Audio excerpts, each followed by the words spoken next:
Okay, dokie. See what we got here. Once again, there's a failure to communicate. Let me get over here to the YouTube situation. I can't find it. YouTube, right here. YouTube. And then look at the cancel, right? You heard it. You heard it there first on Nick Cannon's page. This is a deep conversation about these battles in hip hop. You know, we've been trying to kind of steer away from that. And your boy J. Cole from Fayetteville, North Carolina. Yeah, he's really from here, for real. He has been leading the way by not battling clowns. And he said, if I ever beef with a clown, I'm going to just load up my clips. I'm making a list. I'm getting them hit.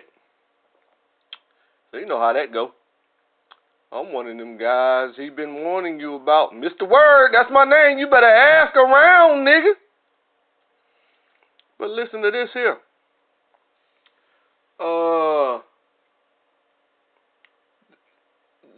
Cancel. He got him. Of course, everybody's still going to be on the jock of the lyricist. Now, let me explain something to you. Cannabis was a lyricist. One of the craziest lyricists of all time. LL Cool J is not a lyricist. Not in the slightest. The problem is, you can't copy respect.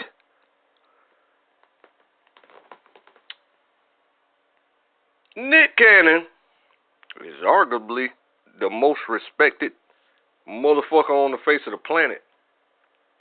Let alone the rap game. You're a dummy. Lyricists have nothing to do with business acumen and just generalized genius in the form of artistry.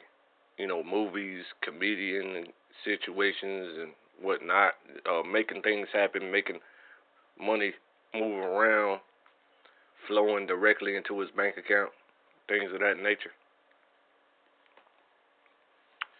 You might get money flowing directly into your bank account strictly on your lyricism, Mr. M. However, Nick Cannon does it all. He's pretty good at what he does. Making art and putting it out in the public. It's the new East Coast, West Coast beef, somehow. The problem is, the whole entire black community killed the East Coast, West Coast beef whenever Tupac and Biggie died. Don't you remember?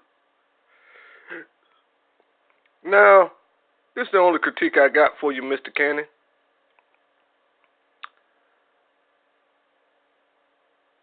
Oprah is a traitor. You're not aware of that because you clearly dropped her name among the queens and our motherly elders.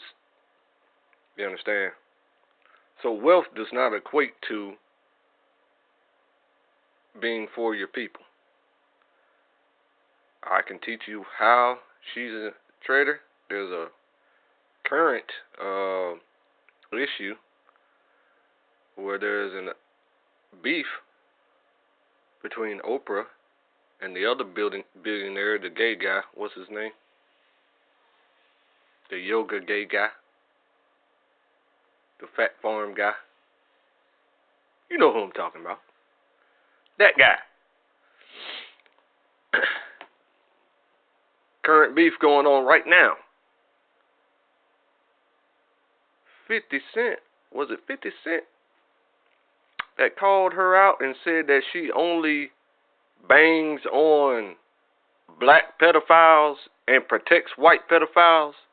So there's a viral article about how Oprah is protecting some white guy that pedophiled 300 children. Was it 300 or 3,000? I think it was 300. Yeah, 300 children, because that's a lot. She's protecting them. He's in Oprah's protection service. Okay?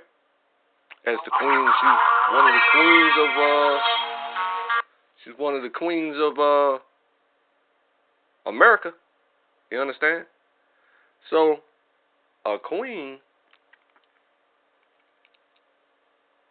should be for her people. She does not consider black people her people. Not even in the slightest bit. No, no, no, no, no. You know, that's okay that Tyler Perry championed her and named a studio after her. That's because he's gay too. You can't wear dresses for that many years and not be gay or bisexual, however you want to call it. My name is not Demi Umar Johnson, okay? I do not condone those behaviors, LGBTQ and pedophilia, lesbian, bi, gay, transsexual,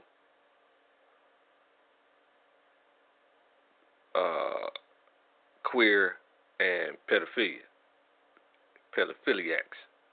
I don't condone those things. Not in the bit.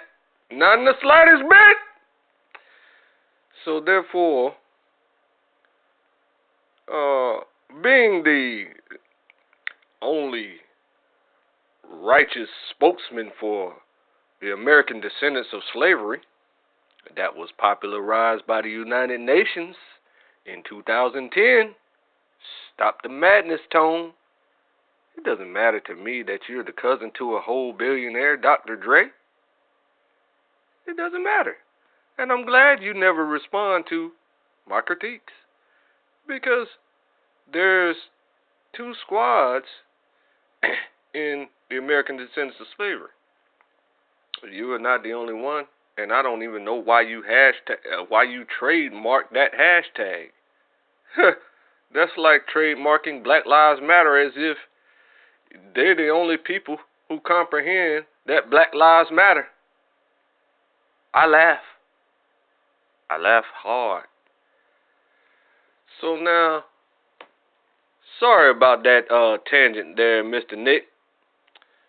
But you clearly are the most respected person I've ever seen in the game.